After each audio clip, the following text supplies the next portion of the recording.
Hello, hello, hello, and welcome to Tastylspeentv. This is your friendly neighborhood Jahar, and what a day it is. It's the first week of the Quake Open League, and we're going to be covering some of the North American games tonight, while Zoot right now is live covering some of the European games. But speaking of European and Quake, here I am with Lord Lame today to bring you the Get Together Grand Finals. It's going to be some 2v2. Quakeworld doesn't get much better than that, and I actually haven't been able to get on air with Lord Lame in quite sometime. Second. Yeah, I'll get you. I'm just going to paste you the server address now. Hey, even better. So yeah, I mean, this has been a really great cup. It's been a really great effort by the community. 2v2 Quakeworld is a real treat. The level of competition's been very, very high. Of course, these guys have been playing it, for fucking forever.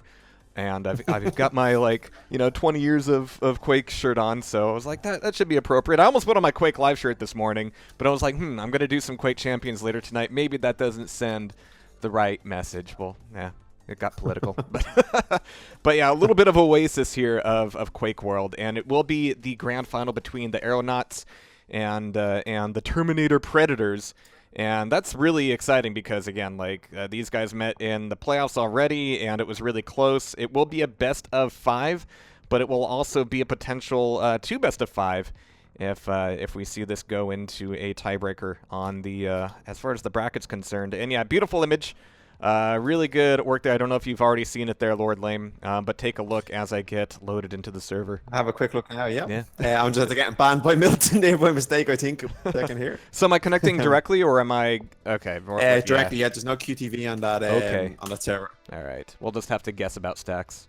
That's all right, though. We're pretty good at that. All right, so I'm going to be hopping in the server here. And then we're going to be having our first best of 5. And you yourself were thinking that it might go to 2, huh? I think so. I think there's a bit of blood wanted in these games here now. I think once the form is good, we should see a 2 best of 5. Yeah. I think Milton and Henu definitely want revenge. Wow. Yeah, okay, I mean... everybody keeps specking. It was really, really nice, and yeah, the server's full right now, so I'm just trying to, plug in. But in the meantime, thank you, HemoStick, for reminding me. I did actually turn off the roll angle properly there, so we should be good. And that's why I love you guys. You guys are very dependable and keeping me straight as well. So, yeah, should be really good matches. All of these playoff games have been very... very close, even really intense maps like Arawak going down to the last 2 or 3 frags. We've seen a lot of really crazy bits of overtime. We've seen a lot of really crazy turnarounds, and it is a cool format. It's only 10 minutes of TDM, so things are really, really quick, really tight. Best of 5, make sure that we get to see all of our favorite maps, and other than the big 5, there's not a whole lot else you need. The ZTN was particularly close as well. The last game, there was only 2 frags in it, so exciting stuff ahead. Cool. Well, I just got in the server. Let me make sure I'm spec'd up.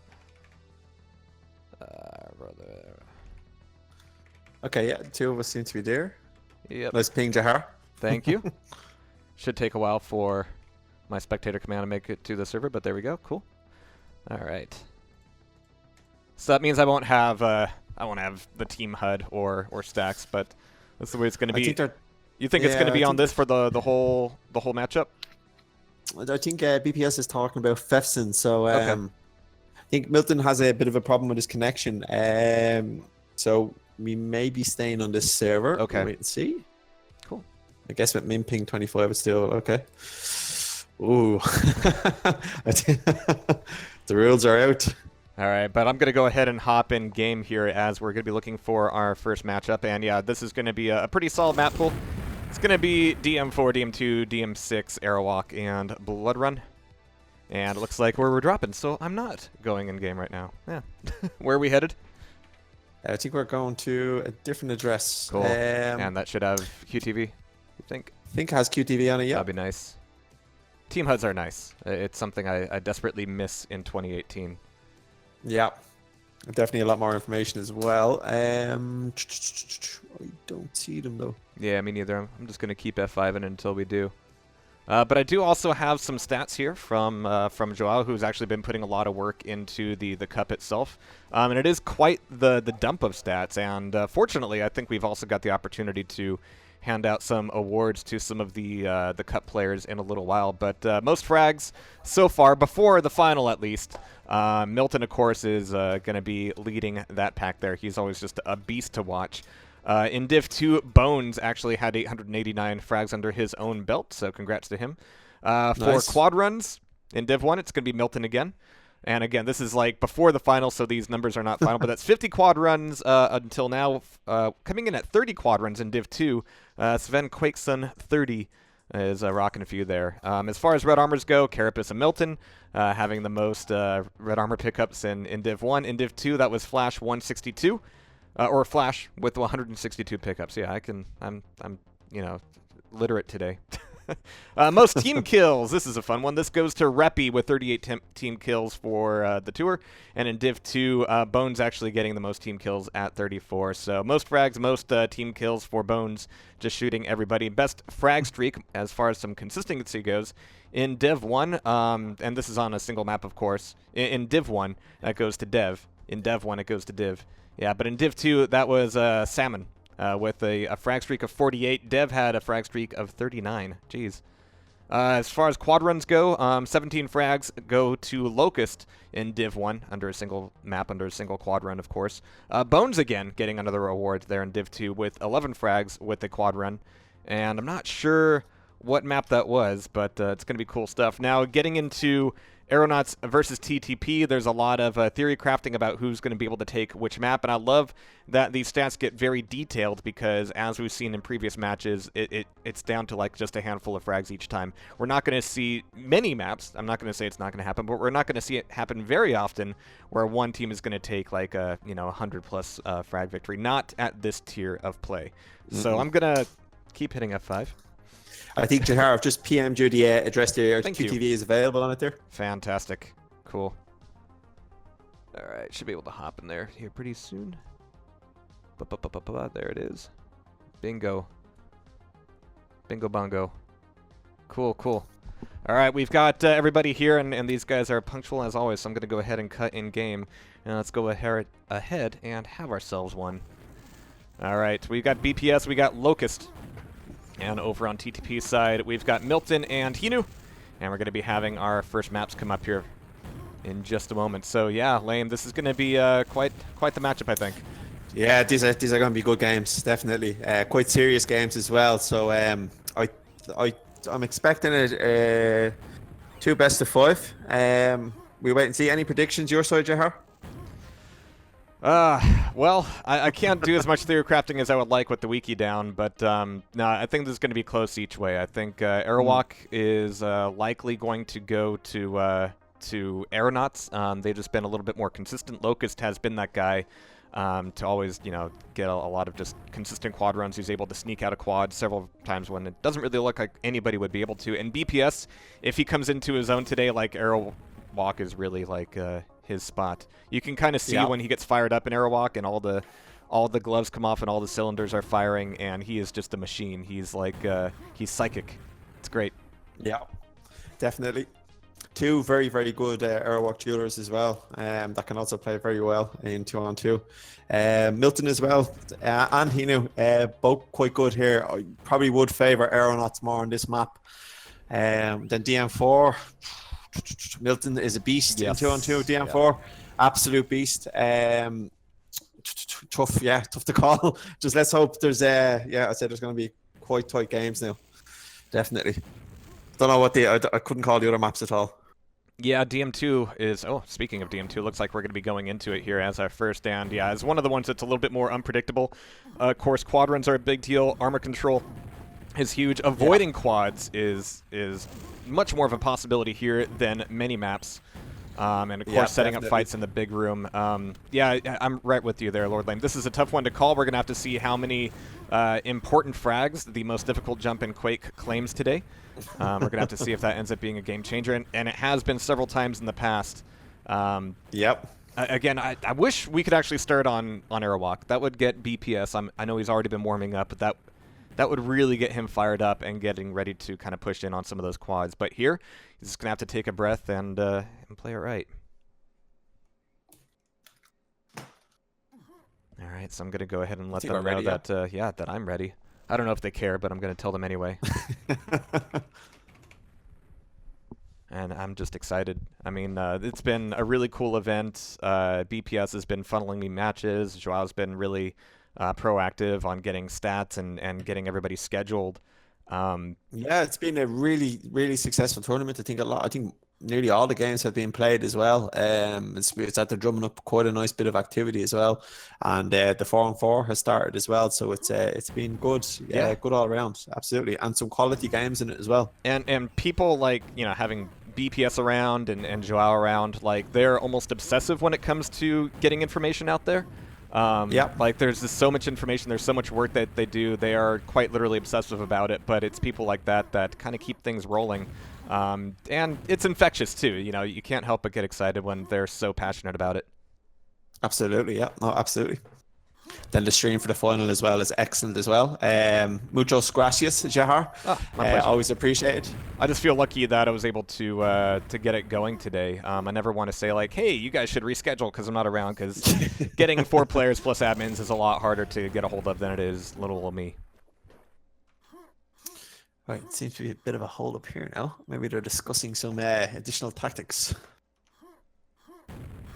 After 20 years, there's always room for improvement. Yeah. All right, but it looks like we've got TTP readied up. And hey, we got Dev and GTV as well. Nice. Hello, Dev. All right, so everybody's going quiet here. Everybody but Locust. Everybody is waiting with bated breath for the final F3, for the final ready up. And I'm not sure what Locust is waiting on, but he's just making sure he's getting his jumps down again. No such thing as too much practice there. But the first spawn is just going to go crazy here. And it's one of the great things about DM2 is that, when the quad's up, there's a lot of pressure and a lot of frags that happen on the quad itself. And then you immediately try to go into hiding if you don't win that fight. But then off of the quad, you really get to orchestrate a lot of those fights. If you have a teammate in the big room, they might be able to catch somebody coming through TP. Otherwise, you've really got to kind of hunt and peck for some of those frags. And if you can get some spawns down by the yellow armor, cool. If not, then it's going to be a tough as nails fight every single time. And I'm sure everybody knows how long those nails are too. Yeah, that's the thing. I think even when quad is attacking on this map, it's quite exciting to watch quad attack. Like if he doesn't get any spawn frags when he has to go back to the back room, it's really enjoyable kind of see, making the quad work basically. And I'd say we're going to see a lot of that here with these 4 players. And once again, it will be a best of 5. If we have a win from the lower bracket, that will be a second best of 5. So I'm sure everybody's going to be really winded by the end of it. And yeah, I mean, every single one of these matches has been close. I can't even call it at this point. And I'm sure Locust is feeling that pressure as well. Let me see if there's too much chat here. Who are we waiting on?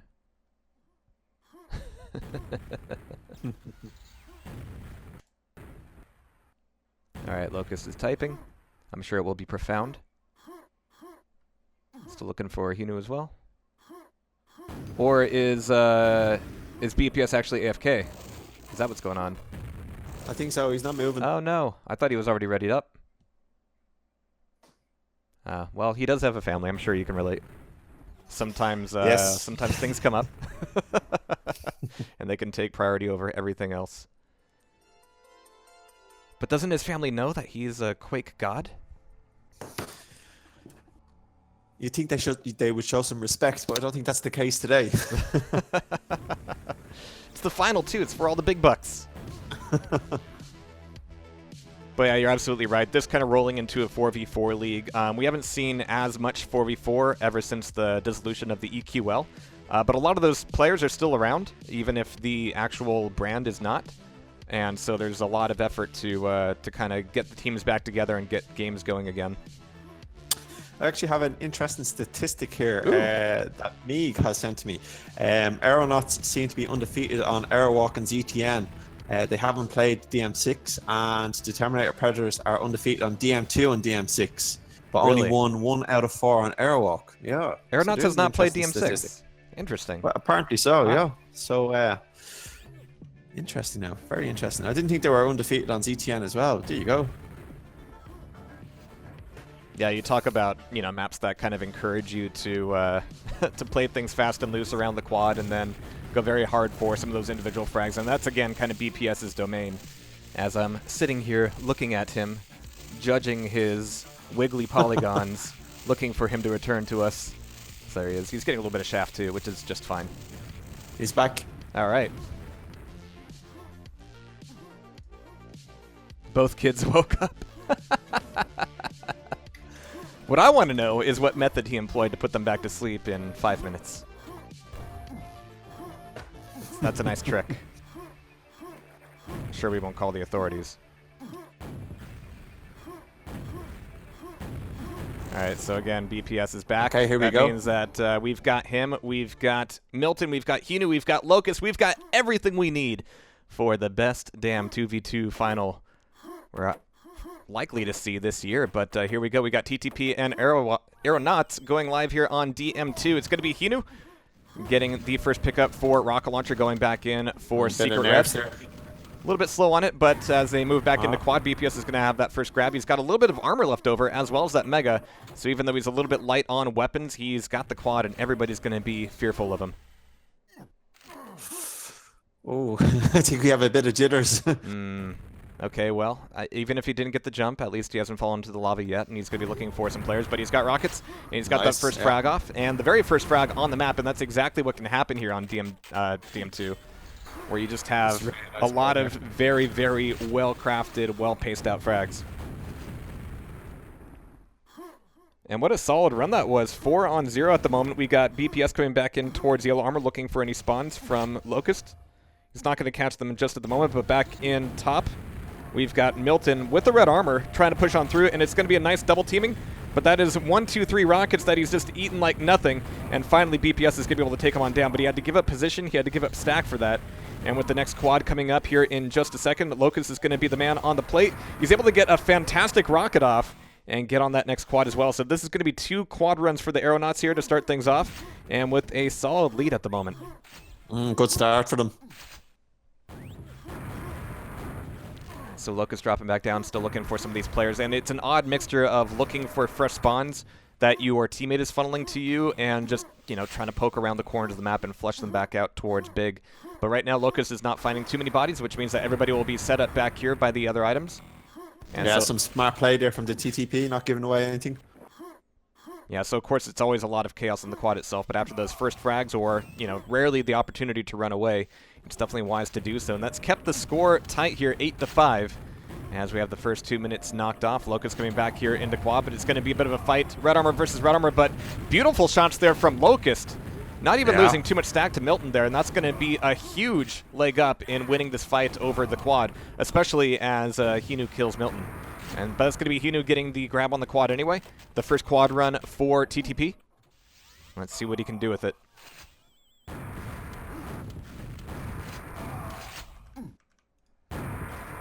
Well, he's able to catch a couple here. Safe, yeah. And this is going to be a bit of a conservative play for him, but he lets Locust kind of just like walk up the stairs, not even running up the stairs, just kind of like traipsing up there. He's going to be coming back into the water, and there's always a lot of opportunity for Spam to catch Henu in the back, but he's able to take down BPS with Shoddy, and Milton's got armor. That was a really conservative quad run there. But nice and controlled, and Henu didn't get taken down either, so that's going to put them in the lead just by the 4 frags at the moment. Spamming off on the big TP exit. And it looks like they're both spamming off on it, just looking for somebody to come through that teleporter uncoerced. I don't know if that's going to be happening, but Henu's really wanting to hold down this quad. He's got red, but here comes Locust, who's also armored up, and Henu's going to be killing himself. Milton getting knocked off. Locust is going to have the pickup here with just barely any health. Nice snatch there. Yeah. It's going to leave them down by 3 frags, but he's taking a quick pit stop for Yellow Armor, coming back in towards the secret red exit. And he can hear Milton, but he's not able to catch him just yet. And the rockets from Milton. What? 3 solid rockets from Milton. Excellent work there. And Henu's going to be taking a bit of a lava bath. So that's going to be a shutdown quad run. But even though the quads haven't been doing too many frags at the moment. I don't think he landed 1 rocket, Locust. Yeah, no, he just died. Nice play there. BPS is going to have a lot of armor. Henu's going to be killing himself there. So BPS is going to be trying to take a few frags away in Rocket.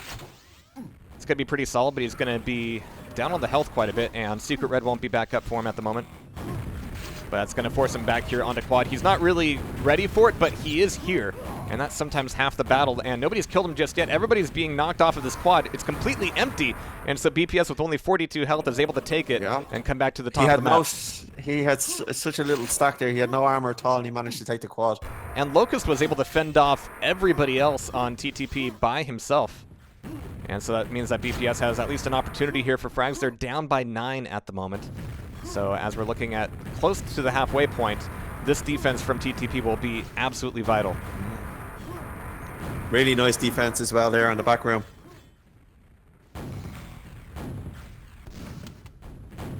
Nice. And so that's going to keep the score relatively tight as BPS is looking for a few spawns here. And yeah, you do need that communication with your teammate whenever a frag occurs. Like, hey, there's an opportunity for a spawn here.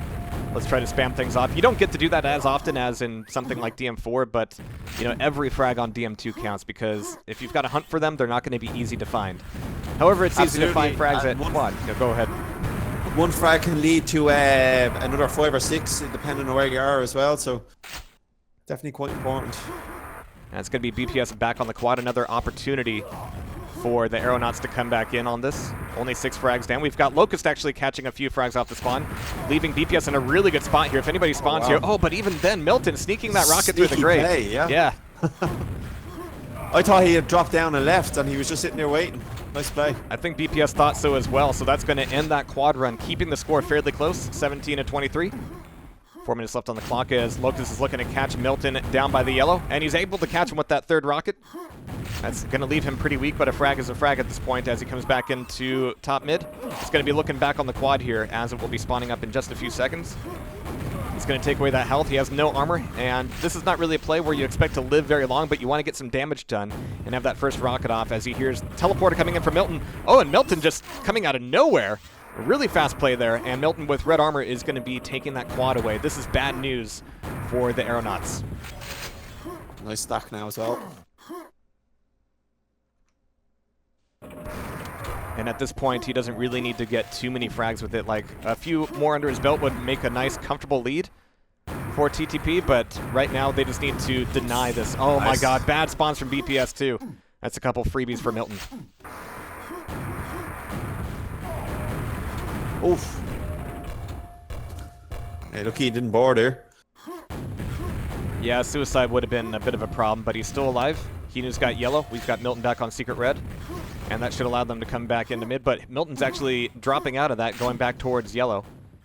We'll see if that Mega's up for him. Nope, it's not going to be up at the moment, but Locust is still going to be there, trying to play the corners and actually getting away from Milton. A nice double attack there, though. Absolutely. That's going to give them the area, but Locust is still alive. Still spamming off, forcing Milton out the other way, but again, BPS with some of these spawns. It's going to be a rough trade. And Locust getting a lot of damage off. Really cheeky play from him.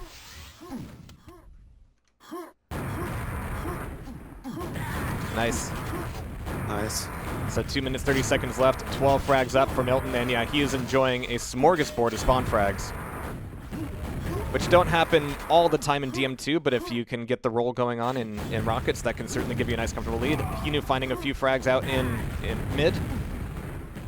Getting a lot of his armor knocked off, but he's back in the rocket launcher looking to catch BPS here. That was a good quad run there from Milton. Yeah, and in any other map, like 14 frags can disappear very, very quickly. And here, it's also doable. You just need the spawn frags, but you don't get spawn frags if you don't make the opening frags first, and if you don't have the right positioning to capitalize on them. But Milton's going to be killing himself. He gets a spawn right below Henu. And so that's going to leave Henu in a good position for the quad. And Locust is going to be weak, taking on down. BPS, though, with the rocket out of nowhere, is able to shut down the quad. Milton's here on the cleanup. Nice play there from Henu, just guaranteeing just to get the quad. Absolutely, but unfortunately, that's going to be a shutdown quad run, and that means that this next minute will be just really, you know, kind of long and dreary for the Aeronauts. But we've got Mega taken away. Henu's only got yellow armor. Milton's looking for secret red. He's not going to be catching it, but he's also not catching any spam. He's kind of hanging out here in the hallways, not getting a lot of attention. In 2v2, it's difficult to cover every angle, but the fact that he was there so long without anybody spamming off against him He's a bit of a problem. So BPS is going to be taking a lot of damage. Just this rocket play from Milton. So wow. when you're standing down there in the water, you have to understand that the floor is actually above your current eye level. And so it's really hard to aim down rockets with just enough precision to make them land exactly where you want. But Milton is a precise surgeon here and handing that quad off to Henu. So frustrating to play against as well. I mean, that was just excellent play there from Milton. He took the two of them out. Nice play. Oof. All right, so final 30 seconds, and it looks like 23 to 43 is going to be close to the final score here on Claustrophobopoulos. But Henu is going to... I won't even attempt that. Nice attempt there from Henu, but BPS is actually able to catch him on the spawn here again. This is a bit of an opportunity, but Milton is going to be shutting that down. Oh no, he's actually fragged off. But Milton here, 41 health. 8 seconds, and yeah, this is going to be just fine for them. Fantastic DM2 work out of TTP as they take the first map. Good game. All right, that means the next one's coming up. And again, this is where I was saying I kind of hoped that we would be starting off on something like Arawak or Blood Run. I think BPS would have appreciated that, but we are indeed going to Arawak now. Okay, so I presume TTP picked the first map then, and this is Aeronauts map. Shocker. Let's see now if they can break the mold. And here I can probably turn my colors down a little bit more from my DM2 settings. I don't like increasing my gamut too much on DM2 because part of its beauty is just its chiaroscuro. It's just the harsh shadows. It's one of the most beautiful maps in any Quake, really. It just holds up visually so well after all these years. Yeah. And actually, the layout would actually be pretty good in a Quake Champions map. I just want to keep throwing that out there, putting that out in the universe, maybe getting my wish someday. One day. Yeah.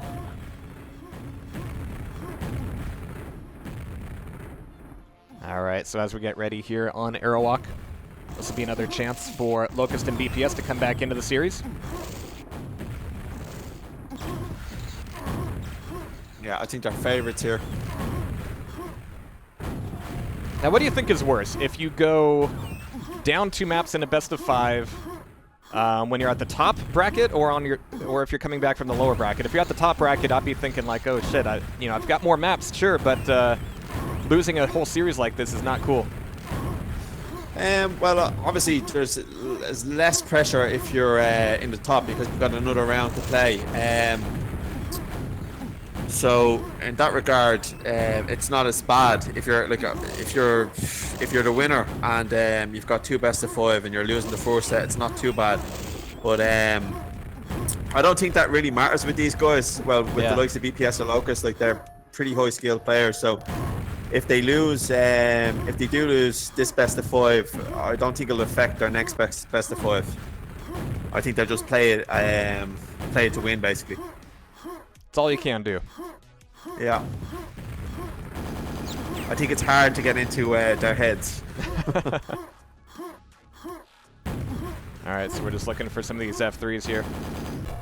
I could probably sit here and watch BPS's sexy movement for a little while longer. It's actually quite nice.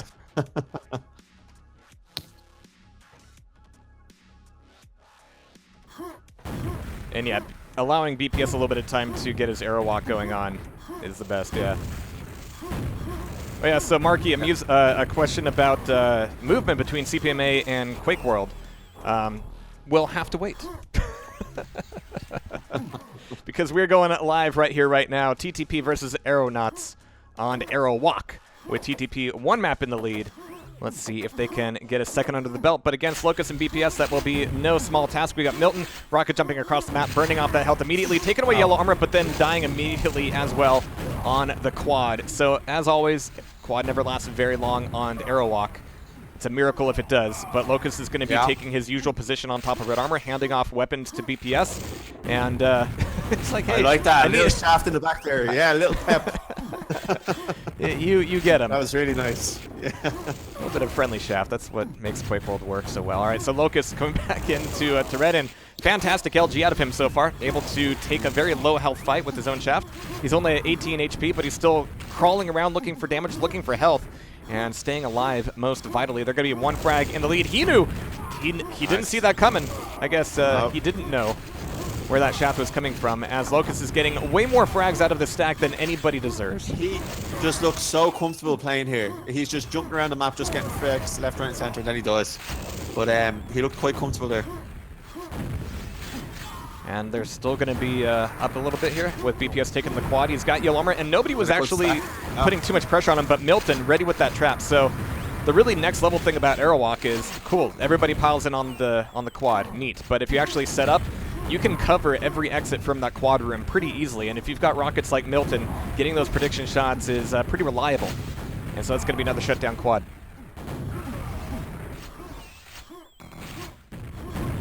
This is still 5 frags down for TTP. We got Locust coming back into mid. No armor for him, but still trying to throw off a few rockets. And Milton's going to be very low, but geez, that whip around rocket, what a reaction time. And it took a lot of work to take him down, but now BPS is enjoying the fruits of some of these spawns. Looking for this next red. There's the pickup. He's got plenty of health here as well.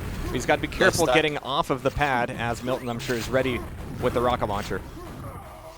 He gets this quad, he'll do serious damage. He shows up really early, though, and he's trying to deal with everybody. He's able to trade the frag, at least, but he's going to be dying. So at the very least, they're preventing a quad run from Henu and Milton, but right now it's only 3 frags, and on Arawak, that's nowhere near enough to be very close. It definitely felt like Aeronauts were dominating there, but the score is so tight. Wow. And that will tie it back up 21-21. Milton sitting down at the bottom of red armor, not putting a lot of pressure on the red itself, but looking for anybody to kind of peek around that corner and get punished. Locust BPS keeping the lead just barely here as Mega comes back up. It might go to Henu. Well, it's going to keep him alive a little bit longer here, but with the next quad coming up soon, BPS could certainly use some armor. Locust himself only has green. Poop dick. Oh, we're in the wrong channel. Here. Oh, you're streaming? Yeah. There we go. I was like, what's going on? Oh, we're in the wrong channel. Cool. I forgot to drag us into the private one, but I mean, look at this. We've got a bit of an extension of this lead. 35-23.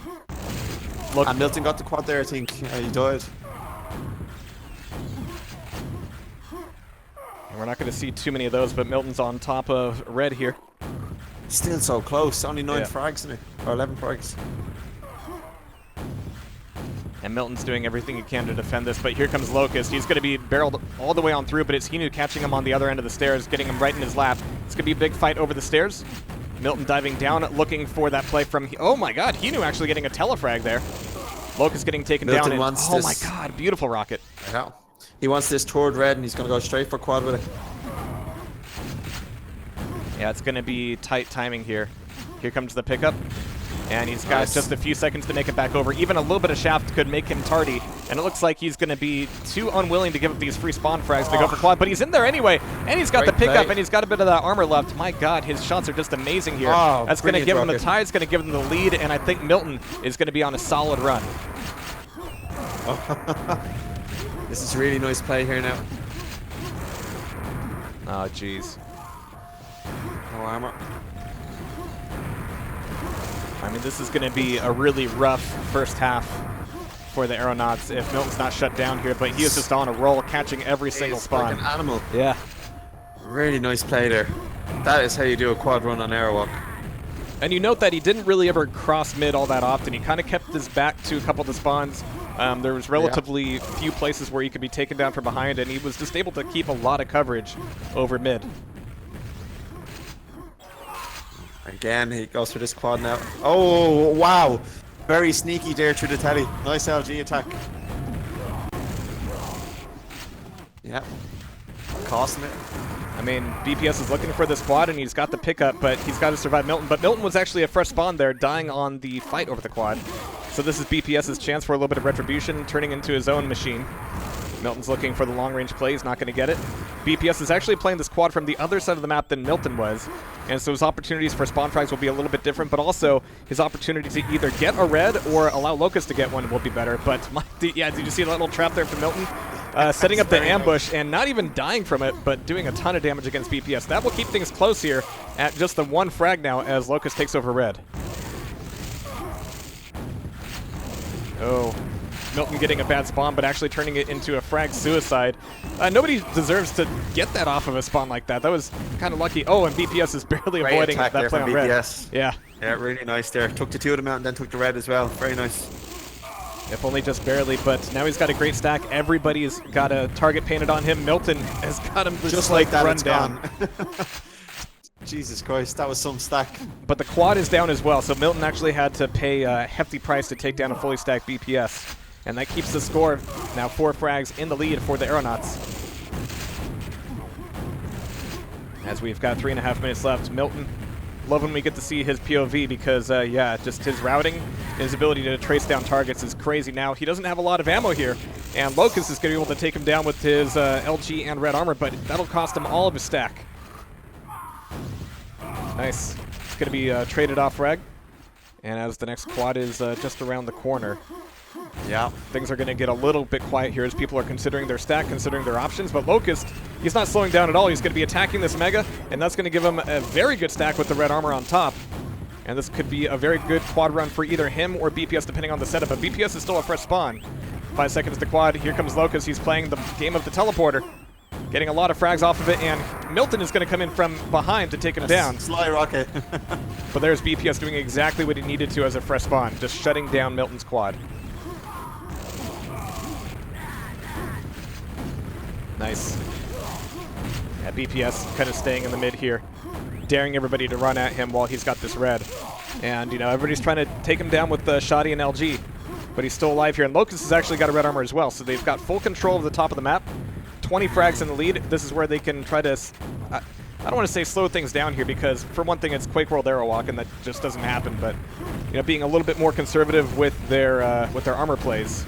But Milton is again trying to assassinate here, doing really good damage.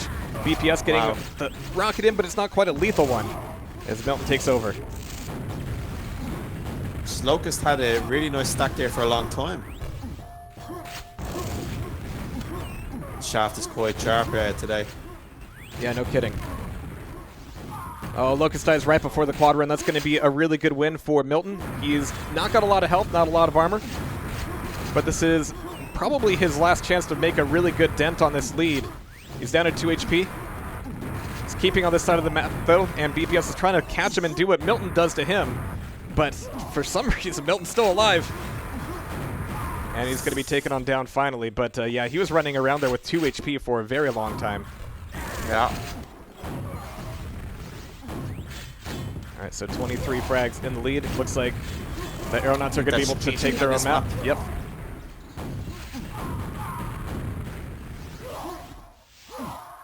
So 1 minute left, yeah. BPS starting to look a little bit more comfortable. I think he's still a little bit shaken up by the way Milton's playing it because Milton has not only been able to be really aggressive on red armor, but he's able to lay down a lot of traps. And little traps like that can have you double guessing yourself a lot coming around corners. Like, is this where I need to be? Is this where I need to go? Am I getting the right intel? But here's BPS with one more quad run, and this will be a victory lap one for him. TTP were on a, when they had that quad and Milton went on that quad run, they were doing quite well, but he went through the telly and I think he got caught by BPS. He was fully stacked and that kind of, that took the momentum out of his attack. It was pretty close though. Incredibly, we saw this thing swing back and forth a few times, and it came down to that one really good quad run by BPS, and ending that with control of red armor. A lot of that credit has to go to Locust as well, because if anybody's going to be babysitting items, it's going to be him. He's that item nanny. But this will tie up this series at the very least. Do you think this affects the chances overall, or is this just business as usual for Aeronauts on Arawak? I think that was it was good play from TDP. It could have went either way there. It was just a kind of looking at it there. I think that attack from BPS definitely swung the tables back around. But I think like for a team that's been undefeated on Arawak that they've done, you know, that like 115 to 88 is a close score, and you know could have went either way. Absolutely. CTN will be interesting now because I don't think they've lost that map either. Yeah, it will be a little bit of a continuation to Arawak as far as the closest other map like it in the pool. Emphasis here on, actual good quad runs, setting up for them nice and early. But at the same time, the spawn frags mid-map, I mean, that is going to be intense. So let's see how it goes here in just a second.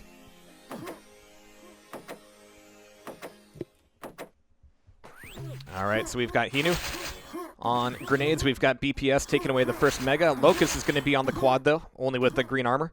But BPS has got rockets. Yep.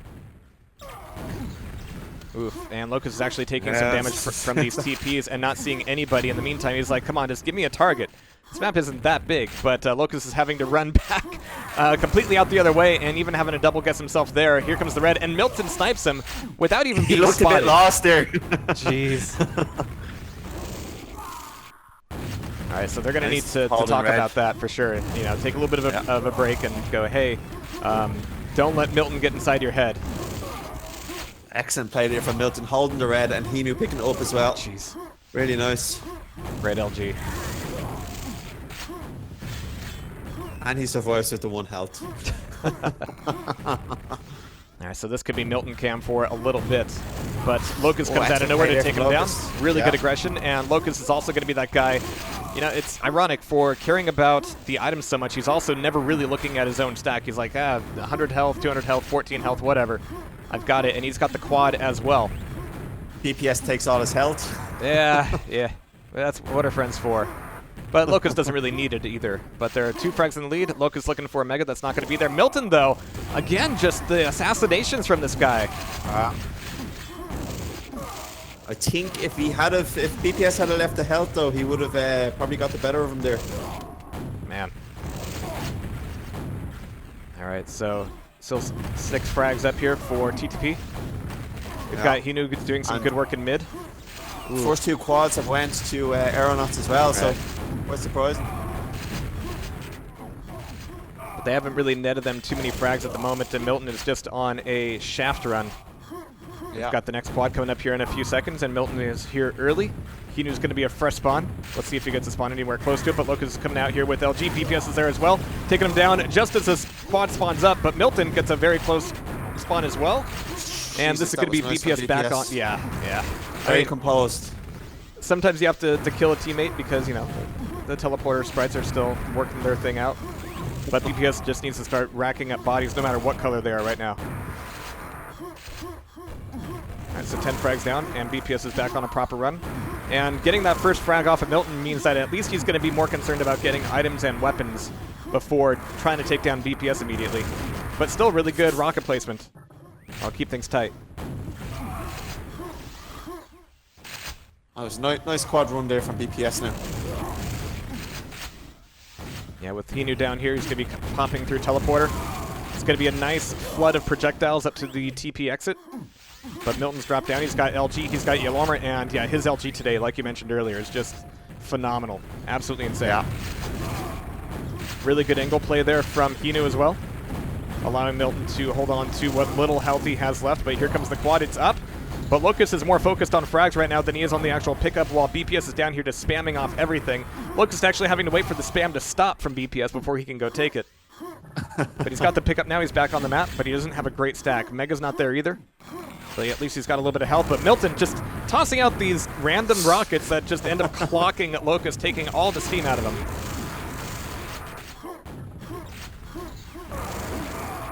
Nice. Crazy. All right, so that's, again, another quad run, but still only about 7 or 8 frags between them. Milton's looking for BPS to come around this corner.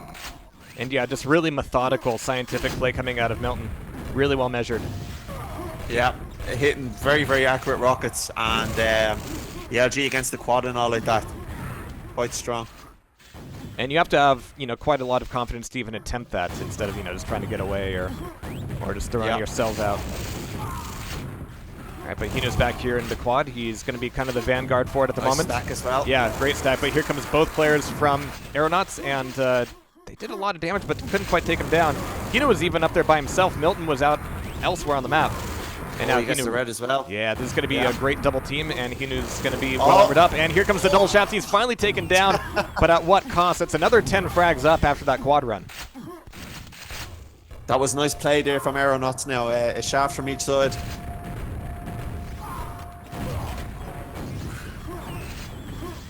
And so as we near the halfway point, there's got to be some soul searching coming out here from the Aeronauts.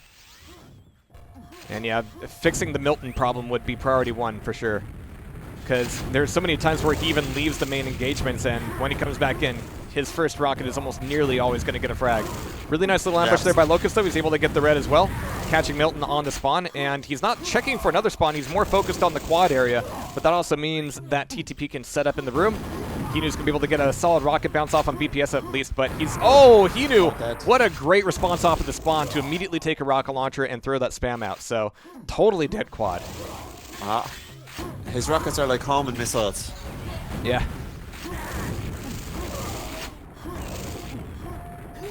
And so, still 20 frags up here. This could be TTP taking another one, unless BPS and Locust can figure something out. We've got good LG coming out of Henu. Really good LG. Locust didn't get too much damage off there, but Milton's got this red. Oh, but he's taking a lot of spam from BPS, but Milton's spam is just a little bit more accurate. Quad is quite late now, I think. Yeah. Yeah, we saw a lot of spam after everybody died on it because all the focus on getting the frags out of the room before getting the pickup for quad so that it can at least be, you know, a good quad run. That does mean it'll have an effect on the timer, but 6 seconds to it. Henu's going to be here. He's got a little bit of that mega left over. Locust could be a fresh spawn, catching a direct rocket from Henu, and now Henu's out of there almost scot-free. Almost. Does he really want to wait for this red, though? I mean, they're up 30 frags. But that's going to punish him. Like, anytime you want to be up there for 3 seconds without an item, it's going to be rough.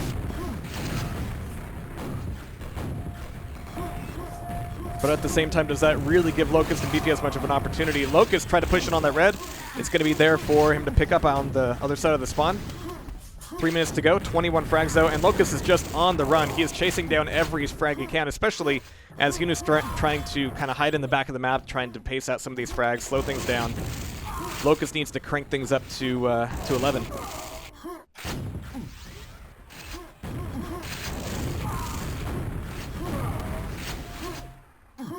Nice. So 3 minutes to go. We've got Milton just kind of plus backing the way he does, but also covering teleporter exits. Quad in 2 seconds. Milton might be the man on the spot. Locust ends up killing himself, unfortunately. And now Milton's going to be back on top of the map going, hey, a red armor for me. Nobody else is going to take it. All right, cool. I'll have it. Yeah. And this is something where, you know, just repeated play with your 2v2 partner is of the utmost. Like, in a lot of games, yes, VoIP is great. Here, you don't even really have time for VoIP. Yeah. Team binds were never even really much of a thing because there's just too much changing too often. All right, but 38 frags up now, and yeah, a good quad run from Milton will have that effect on the map. 2 minutes to go, but right now I would be calling this GG on Blood Run. Really nice play there from the Henu and Milton. All right, so Milton coming back down here and catching Locust with that rocket, but all of his rockets have been incredibly precise now. If you can get a rocket bounce off of him and make it much more of a chaotic fight, then all the more power to you, but then that's when Milton's LG comes out. Oof. It's going to be a nice little trap there on the quad, but right now it's just a preventative measure to keep it from going into 50, but it might turn out that way anyway in the last minute and 30 seconds.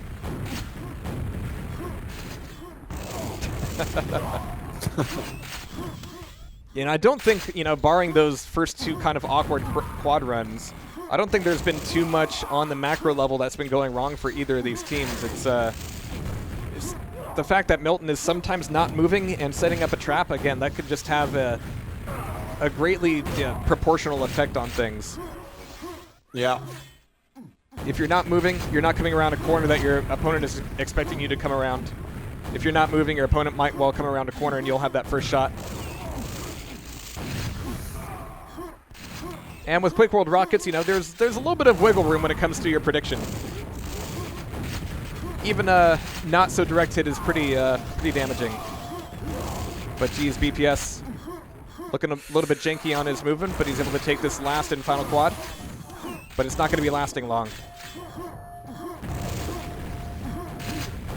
It's amazing to think, though, that this all came down to just a couple quad runs, but in Blood Run, like, almost all of your play is revolved around that quad to one respect or another. Like, you're taking red to set up for quad, you're taking frags to take control of top to set up for quad, you're trying not to die so you don't get a spawn right in the quad room, or, you know, if quad is coming up, sure, throw a few frags into it, but with 3 seconds left, 42 frags in the lead, TTP will be taking another map. GG. Yeah. All right, so that means that in this best of 5, that leaves DM6. 2-1 so far. And Yeah, DM4. DM6 and DM4. So they're going DM4 now. Interesting. So, like I said, Meek has said that they haven't played DM6 at all. That's crazy.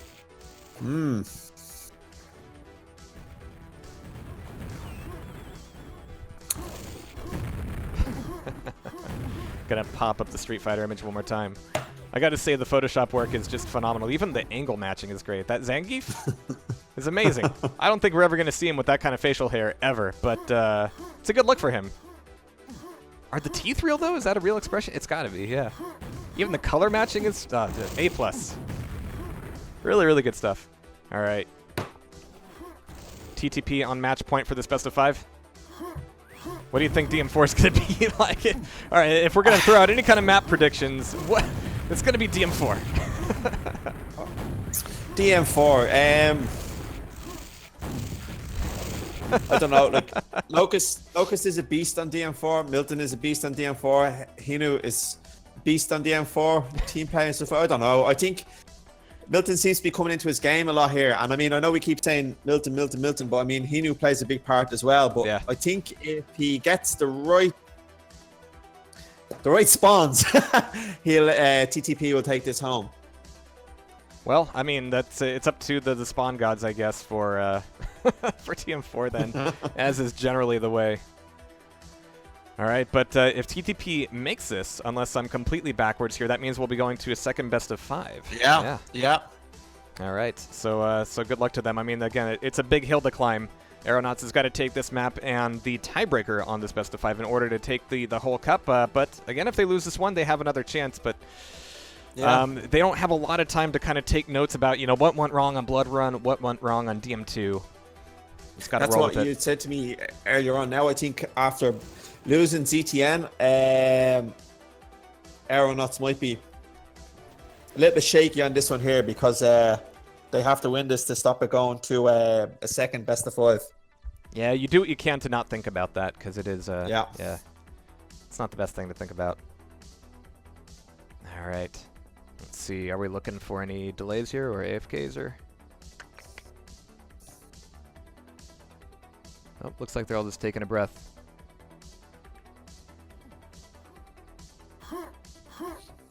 This is a great map, though, that has never really been replicated in terms of its gameplay. There was an attempt for Quake 2, but I hesitate to call it even that. Match 1 is one of the worst maps ever.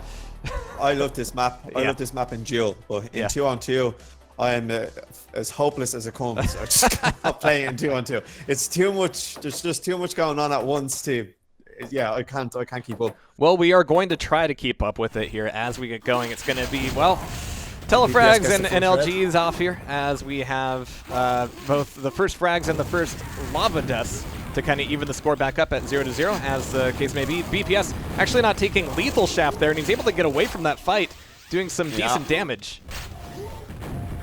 As we've got BPS holding down mid with fantastic LG and rockets. Jeez, this is the Arawak BPS that we know and love. He's even backing away from Milton, keeping his health up. Able to take away yellow. He's so calm to spectate as well. He just moves you know, so smoothly. Really good work there, but that will take him out of mid for quite a long time as he's looking for this next red armor. Also daring anybody to come down to it, but he's going to be passing it off the locust, so it's going to be yellow and red for them both. But BPS is still not moving. Is he looking for somebody to spawn here? He's looking for locust to go out, get me a frag, and give me a spawn frag. But it's not happening just yet. BPS, he should have plenty of shaft here. But he's just not getting it from Locust. Are we going to see a more conservative DM4 2-on-2? Yeah. But there's still 7 frags in the lead as BPS takes that next red, so a full, 25 seconds of just kind of hanging out here. It's like, Locust, you're fine out there by yourself. You can take down both Milton and Henu just fine, no problem. But now BPS is coming through TP, and everybody was expecting him, but now Milton's got 2 frags off on Locust. Yeah, and he'll get the next red as well. Nice. BPS, again, just remarkable survivability here in a map that doesn't really engender much survivability at all. And he's still alive, down 37 health. I don't know how long that's going to be lasting, but he's able to get another frag under his belt. Throwing off some rockets against the corner, trying to get some intel from up top. And Milton is there, getting caught by both the LG and the rockets. Great grenade from Locust as well. And BPS even almost getting caught by a telefrag, but man, they're just on a roll. It's going to be Henu with the red at the moment. BPS and Locust only having greens, but it's going to be a bit of a trap that equalizes the stacks, keeping everybody weak here for the moment. Nice sneaky play. All right, so BPS getting a rocket through there, even as the red armor was coming up, so Milton got nothing out of that play. And now BPS is just catching some spawns in mid, as you do. Beautiful rockets through the grate. It's less of a grate, more of a hole, really, but I try not to be too crass on stream. All right, so Locust is going to be pretty weak off here. Expecting that second to last cell, getting the job done, but he's going to have to spend exactly one more as Locust goes down. This is really nice play from BPS. Yeah. Was nice play there from BPS, taking the reds. Jeez. And usually the setup is, hey, I'm going to be in mid, I'm going to be catching all the damage, I'm just going to try to survive here as long as possible. If I can get 2 frags for the price of 1, then that's cool, but BPS is actually kind of elevating it here. He's playing this a little bit more like he would be playing duel. He's playing a lot of corners, he's doing a lot of plus back. Even when he comes back into mid, he's immediately backing off towards the spawn. He's not digging his heels in at all, even when he has a stack advantage. Yeah. He's just going for some very smart frags.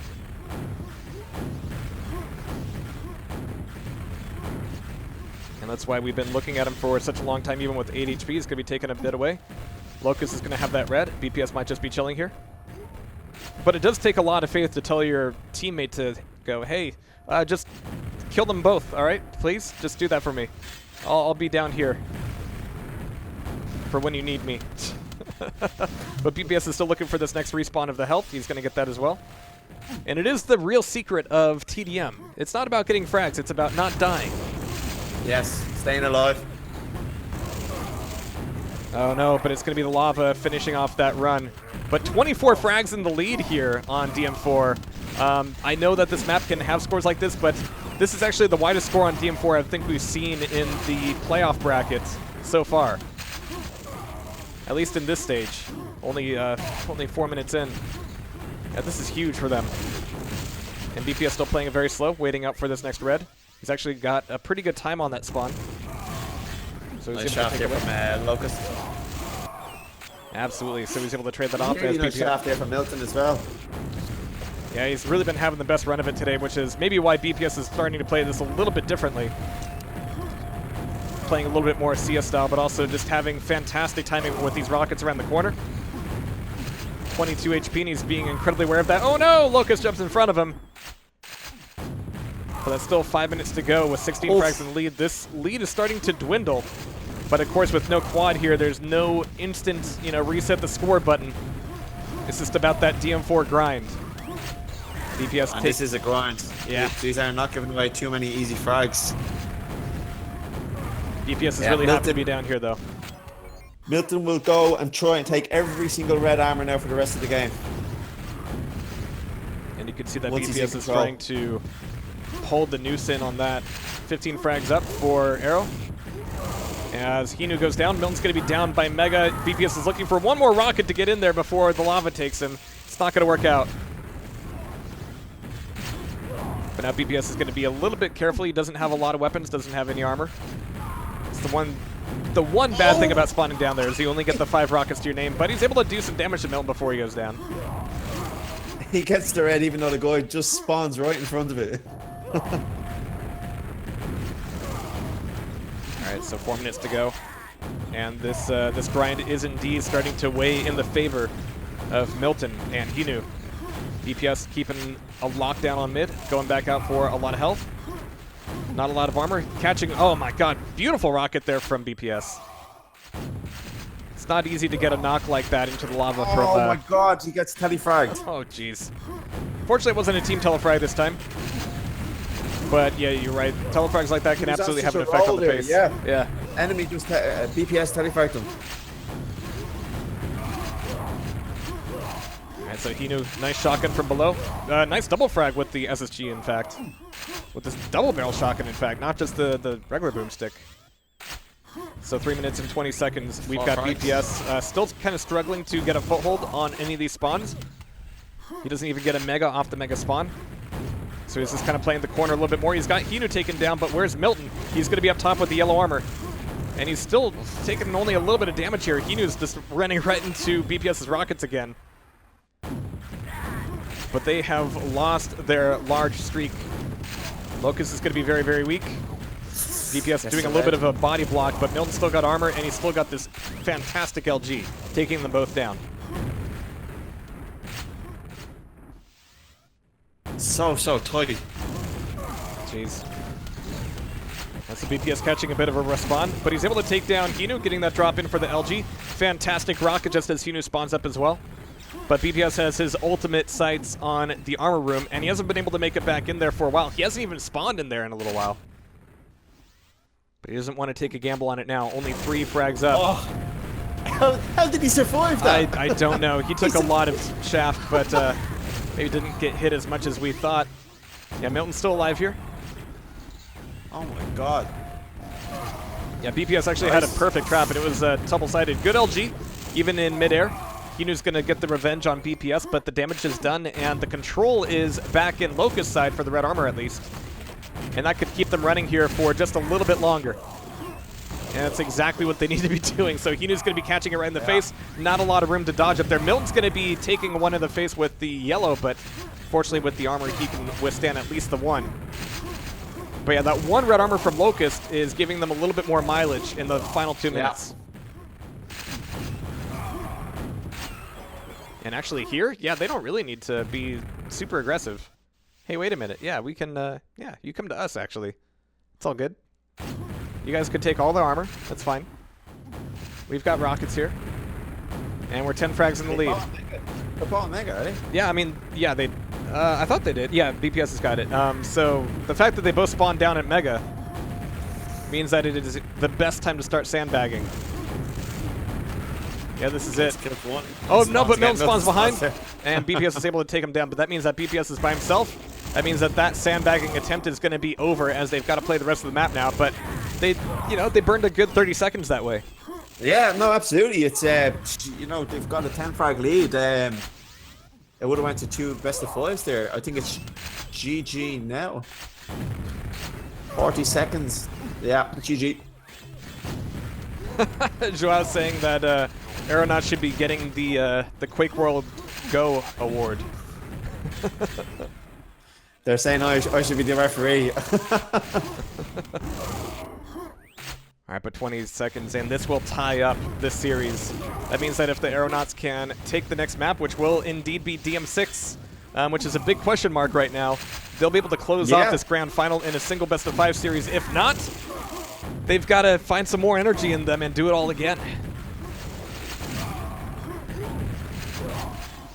All right, but there it is. GG. That was a nice, tight, low-scoring DM4. Just how I like it. Now that map has definitely set the tone. This is a really serious game. Like, but speaking of tone, I mean, DM6, every map in the Big 5 pool is unique, but none are more unique than DM6. yeah. This is really a fortress map.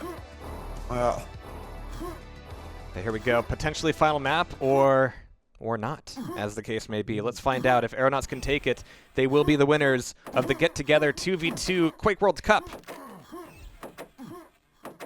Let's see how these first spawns go. BPS getting top of the donut. Milton on Mega. They're going to be playing from cells. And they've already lost the play for the red armor, but Milton's got a good stack here regardless.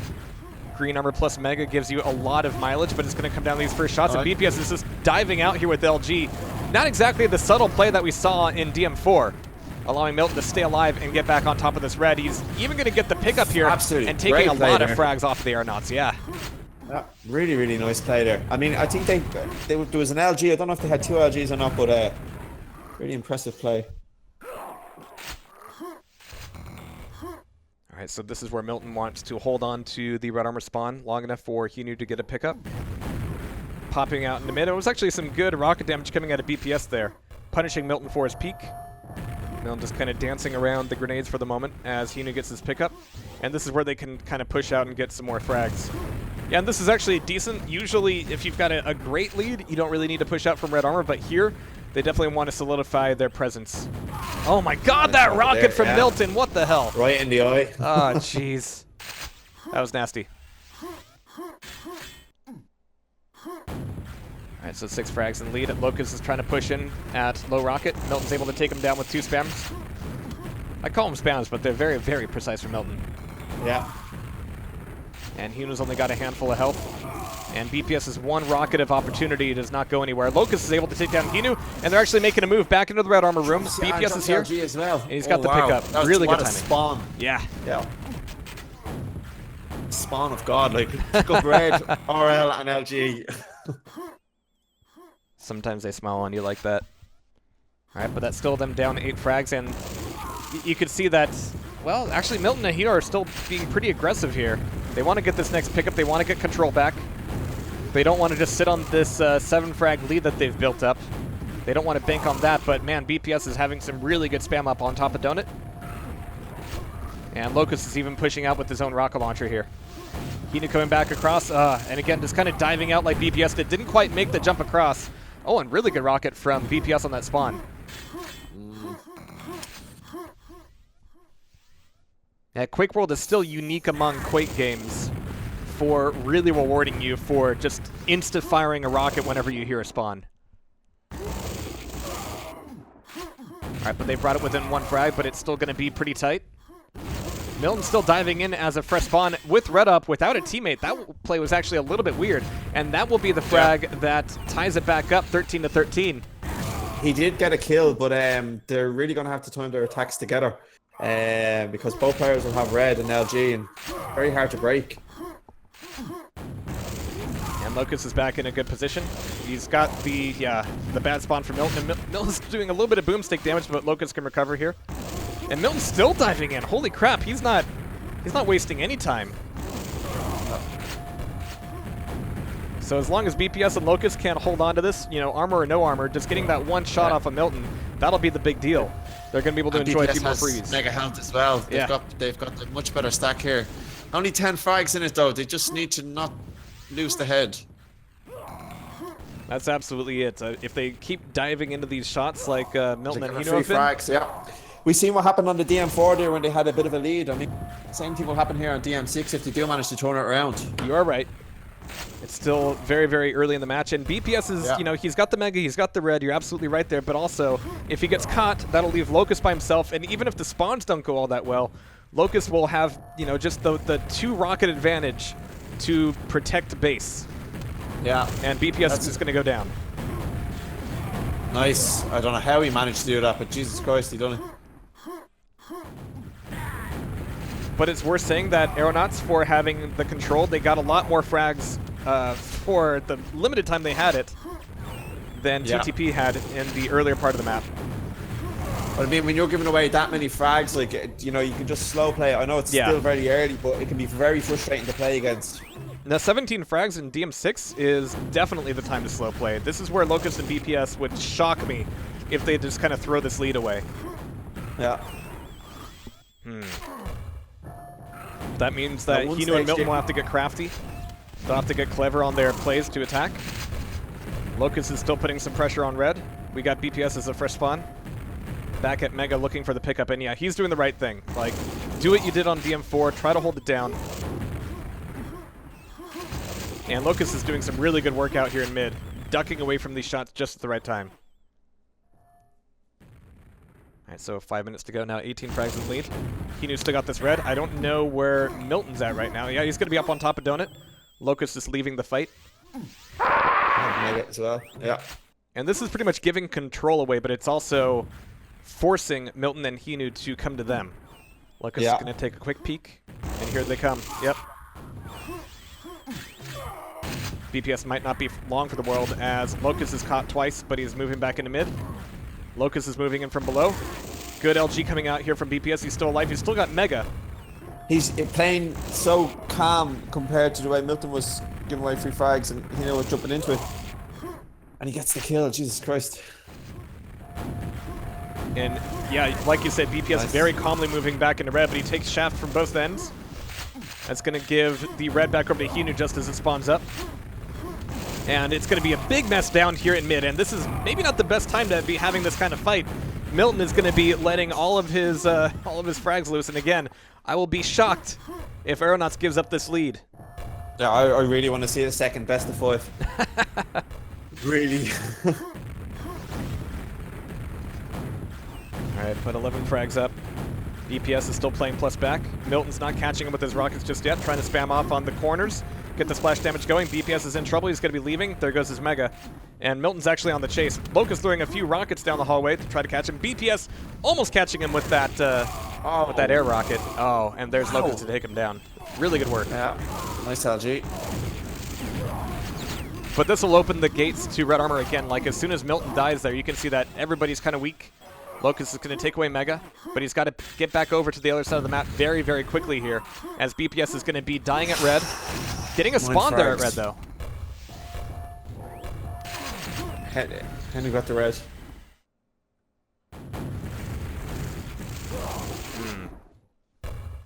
17 frags down to 10 frags. 3 minutes to go. They're still making me nervous here, but they've got the red at the moment. Yeah. Here comes another big attack. They could lose it here. That would mean like maybe 4 more frags for TTP. But so far it's going to be traded. Yeah, nice grenade. BPS. Oh man, the absolute just calm from BPS is landing on top of the teleporter, sitting there like, all right, I can sit up here for a second. Yep, totally intended, and it worked for him well. Like, the spam didn't go off against him. He was harder to hit. He got a couple frags off, and now they're back in the saddle here, 18 frags in the lead, giving themselves a little bit more breathing room.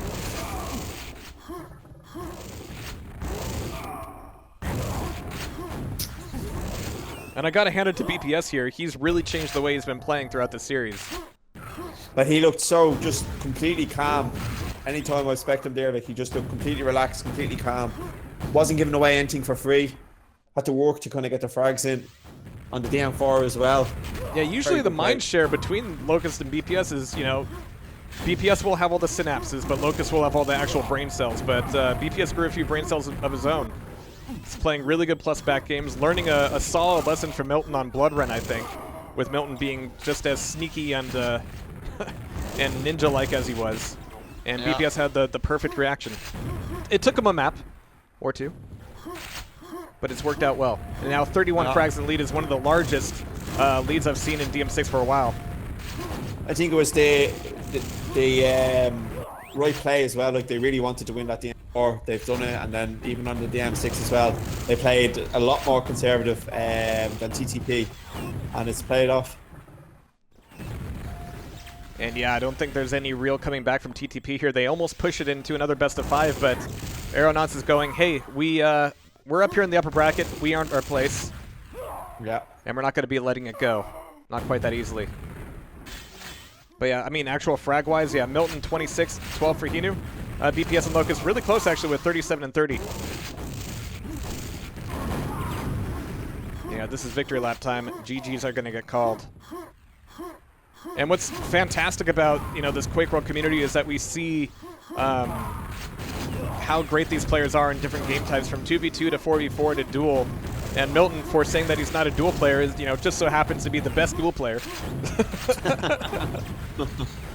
Which means that it is quite an accomplishment for, you know, BPS and Locust to put their heads together and figure out a way to take him and Henu down. Yeah. All right, but there it is. It's actually a pretty wide spread. 68 to 47 is going to be the final score of the final map of this best of 5 series, but it will be just the one best of 5 series as the Aeronauts take the victory, take the title, and take the Get Together 2v2 Cup. Man. Yeah, congratulations to Aeronauts. Absolutely. And well played there to TTP. I think it could have, the DM6, I think it could have went either way there, but I think it looked a bit like they lost the head a little bit, I think, near the midway section, and I think that cost them it in the long run. Yeah, so it means that at the end of 89 players in a 2v2 league, that's 36 teams, and 87 games, we now have a winner. Of course, there's not a whole lot to get in most of these Quakeworld Cups and tournaments other than bragging rights, but really, 20 years later, that's what's really important. In fact, I have a few things here for these guys, if you don't mind. We've got a few awards put together by the community. Really, really cool stuff. So first one is going to be the Quakeworld Career Award, awarded to excuse me, I need to get my awarded to those who showed remarkable characteristics, great skills, and or great commitment to the Quakeworld scene, and that goes to Anza from Fraggers United in Division 2. Congratulations, Anza. This next one is going to be the Quakeworld Fair Play Award, awarded to the teams that showed the highest standards of communality. And that's going to go to OK98 and Splash from Enemy, and Samon and Chamilyu from M44. Nice. Special notes to Enemy for their great helpfulness in making games happen more than once when the other teams had... Oh no, I cut it off. I'm the worst. I'm the absolute worst. And M44 for promptly restarting a map when they were winning solid because of connection issues on the other teams. And that one is actually pretty cool. Like, hey, we're up by 20 frags or whatever, but if you're having troubles, let's just have a clean restart. So, purple ribbon for you guys for sure. Yep, thumbs up for the good sportsmanship. Next one is going to be the Quakeworld Grassroots Award. This award is handed to the youngest and most skilled Quakeworld team, and no big surprise there. It's going to be going to Thor. Is he still 13? Okay, yeah. We've also got Zigzag, who I didn't know is 15 years old. So you guys are have been putting a lot of work in. It's not every day that somebody looks at somebody like Milton or BPS and goes like, hey, I want to kick ass just like that, and actually putting the work in to get that far. And the work has definitely been showing. We've also got the most funny and entertaining teams. This award goes to the teams or players that make Quakeworld grander than the competition. And that's going to be Wimpe Orca Nightmare as the Mariachi Band in Division 1 for their all-around entertainment of the scene. And we've got Glinsky and Sven Quakeson from Blind Against the Machine in Div 2 for their elite comic rants in every game they played. Now, unfortunately, I didn't get to see too many of those, so I'm going to take the award's word for it. But comic rants are, a well-established tradition in Quake. We've got the Quakeworld Go Award, which officially is going to be going to Gloomy and Nidware in Division 1 and Teho and Panjambi in Div 2. But I think from what we saw today in DM4, we have to give a little bit of a special shout out to BPS and Locust as well. But Shlovi I cannot pronounce that shit. It's going to be their French Revolution style DM4 Mega Barricade, which holding back the invaders for more than 3 minutes. Jeez. And Paris for their what like tactics? Milton like tactics, battling for every inch of game advantage and making some rooms of the maps their own. Man, it makes me uncomfortable seeing Quakeworld in association with Counter-Strike, but that is the thing. But lastly, we've got the Quakeworld Rising Star Awards going to the team or player that, due to his commitment and skills, showed the most surprising development in gameplay. That's going to go to Thor, no surprise there, but also Makasum from Div 1 from Team Lame. Makasum, very good player. Just really, really good player. Jeweler, and very good 2-on-2 player as well. Excellent aim. Really good all around. He's one to keep an eye on, I think, going forward. Yeah, and I think it's been great that teams have been able to kind of distinguish themselves as dual players or team players. And even in, I know it's a bit of a joke with the Big Five, but surprisingly, the Big Five give us a lot of really, really good gameplay. You've got enough niches for each team or player to kind of carve out, like, am I a DM4 player? Am I an Arawak player? Can I play everything? Do I absolutely hate playing DM2? Things of that nature. And, it never stops being entertaining. It never stops growing either. Yep. Great. Every one of the maps, they're all different ways of playing them and stuff like that as well. And even like, as you say, 20 years on, like there's still new things that I find on them even from playing them. But no, definitely good maps all around. Yeah. Well, I think that'll be it from us here, at least for Quakeworld. Now, tonight we are going to be looking at the first evening of the QOL North American Games. That's going to be a lot of games happening at the same time, but I'm going to be covering 2 of the Elite games. Maybe 3 if we can squeeze it in there. We'll see if we get lucky. So there will be more Quake here on Tastylspeentv later tonight. But Lord Lame, thank you very much for joining me for this final. We got to have front row seats at one of the best games of the year. And any last words from you there? Yeah, no, it was great. And again, Jahar, thanks very much for all the coverage you provide. It's really, really good. And yeah, fingers crossed there's a few more events to cover in the rest of the year. I think so, and I think we'll be, looking at just as many fantastic Photoshops and great awards. I think there's no end of that in sight. So congratulations once again to Aeronauts. Everybody, have a great evening, and I will catch you in a few hours for some Quake Champions. See you later. GG's.